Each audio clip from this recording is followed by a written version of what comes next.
Hi, I'm Susie James. Thanks for joining me on this journey through Malcolm Duncan's book, Good Grief, Living with Sorrow and Loss. This is quite a difficult subject. If you want to get in touch and pray together, please do let me know. Malcolm's a theologian. He's a Christian speaker. I'm sure we've seen him at Spring Harvest somewhere over the years. And so I find this book is actually quite heavy in terms of theology and understanding. So I'm kind of just going to pick out a few of the points that he shares that I think, lots of good stuff in there, but it's quite heavy going. So he says, when I think of those that I have lost, I sometimes think that their lights have gone out here on earth, and I consider the world to be a darker place without them. In my experience, facing loss has meant facing darkness. In the midst of his despair, as his life was stripped back and he felt like he had lost everything, the biblical character Job cried out, "My face is red with weeping, and deep darkness is on my eyelids." That's from Job 16:16. And I am sure if you're listening to this and you've experienced loss, you will identify with that. There's times when you fall asleep exhausted from crying, when you can't really see that light. And so he kind of explores this idea of darkness and light, because in the beginning of the Bible, when we hear the creation story, it's the earth is formless and void, darkness covers the deep. And then God says, "Let there be light." And, in John, the beginning of John, isn't it? Jesus is the light of the world, is kind of the imagery that John chooses to use. And of course, you get that amazing verse that the darkness cannot put out that light. So that's an encouragement. And he kind of just explores where light and dark is discussed in the Bible, and kind of develops that idea. The darkness is a place of mystery, despair, sadness, death and loss. But it was also a place where God could meet me, guide me, strengthen me and give me courage. In fact, it was a place where God could do something in me that was normally hidden or avoided. The despair, sadness, gloom, fear and sense of death and isolation that rose in me in my time of darkness were the very things that God could begin to work in and release me from. In order to overcome my despair, I realised I had to face it. In order to be wrestled free from the grip of the terror of death, I had to be confronted by it. So, that's challenging, isn't it? I think if I look at my life, often the hardest times are the times I feel closest to God. And that just is bizarre, isn't it? That, Jesus came to give us life and life in all its fullness. And we sort of think, oh, okay, that's Jesus came to make me happy, that I would be full of joy and excitement. But actually, maybe life in all its fullness is the good and the bad, but with God. That's not from the book, that's just me. But, actually, it is often in those difficult times that, it is God is all you've got left. And there's been different things that I've been through, and sometimes people I've expected to be there for me haven't been there for me. I feel other people say to me, you don't look like a complete car wreck. That's why people don't necessarily help you when you're struggling. And I suppose in a way, by not having help from other people, it has made me rely on God more. Actually sometimes in the hardest times, that's when God can really grow our relationship with him, because we're looking to him. And of course, when Jesus dies on the cross, we get this darkness again. That's Matthew 27. From noon on, darkness came over the whole land until 3 p.m. And about 3 o'clock, Jesus died with a loud voice, "Eli, Eli, lema sabachthani." That is, my God, why have you forsaken me?" So that's from Matthew 27, 45 to 46. So we've got this darkness, and very clearly Jesus is in despair.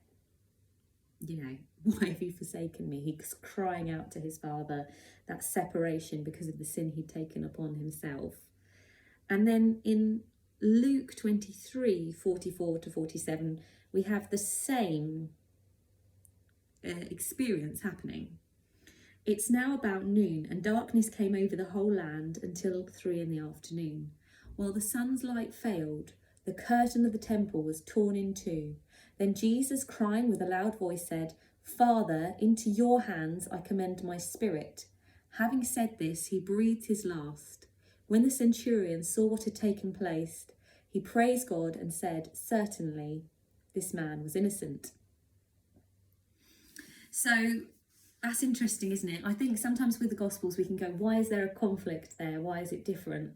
But it's because I believe, the writer, inspired by the Holy Spirit, is sharing something different from the account. Their priority or perspective is different because of the guidance of the Holy Spirit. So these pictures of the death of Jesus had a deep impact on Malcolm Duncan in understanding his grief and loss. He said the physical reality of this supernatural phenomenon was important to him. So, it's not just a solar eclipse, that Jerusalem went dark. It's not a coincidence because the timing is so profound. He said, I believe Christ died of a real, full human physical death on the cross. He says in Matthew 27:45 and Luke 23:44, "I was struck by the heartbreak and the utter sadness of it all. Both accounts have the land in darkness, like creation itself is going into mourning for the death of Christ." And he says that the passages are so different. The questions or cries of Christ wrenched open my soul. From Matthew, I read a cry of abandonment, and from Luke, I read a cry of trust, both in the same moments. With darkness over the land, confusion on the ground, the temple shook to its foundations, and the curtain ripped in two from top to bottom. I realised that in this death and darkness, God was showing me something about death itself. So just for those who might not know this, in the temple, the Jews would go to worship God, and there was this place separated by a curtain called the Holy of Holies that only the high priest could go to once a year. And this symbolism of that curtain ripping in two is that God can be among us, that God can come and dwell in our hearts. So it's a huge moment in our relationship with God. And I just think it's amazing, isn't it, really? So we've got a cry of abandonment, and I don't know how you felt when you've lost people, but that can be almost like an anger, at times, frustration with my dad that he's not here for me now. It's not his fault. Of course it's not his fault, but our emotions aren't always rational, are they? And that kind of sense of abandonment, that you've left me, you're no longer here for me. And Christ has experienced that. He can understand how we're feeling. He's been obedient. He has submitted himself to God's will, and yet in that moment there's that sense of separation from God that he's never experienced before. And maybe you feel that with God. You feel that, where is he? Because you're experiencing this grief and this loss. You're overwhelmed with sorrow and despair, and you can be cross with God and feel that you've abandoned me, God, where are you? And I'm sure the Jewish people felt that as well at times in their story, when they are living in slavery and suffering, and years have gone by of crying out to God. And of course we know that he sends Moses and he leads the people out of that. And so too, we can trust that he hasn't abandoned us. He does hear, even though we don't see. So we've got that one picture there, and then in the other text we have this cry of trust. So I think that's the encouragement to us, that even though we might feel that, let's place our lives into his hands, as Jesus said, "Father, into your hands I commend my spirit." So when we're facing different situations, and a song from my childhood comes to mind, "Father, I place into your hands the things I cannot do. Father, I place into your hands the things I'm going through."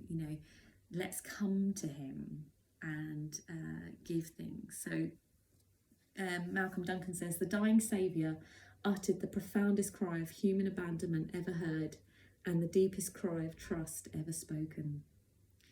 My soul was set free to sob in sorrow and to cling in hope to God. So I think both of those feelings, we should acknowledge them, and we can accept that it's okay. It's okay to feel overwhelmed. It's okay to feel sorrow. But at the same time, our hope is in God. So let's cling to that even in the darkness. So that's interesting, isn't it? This kind of imagery of dark through the Bible. He continues this study that he's done. He says, my journey through the Bible's use of darkness. Oh, my children have just come in, so I will pause my filming and get back to you soon.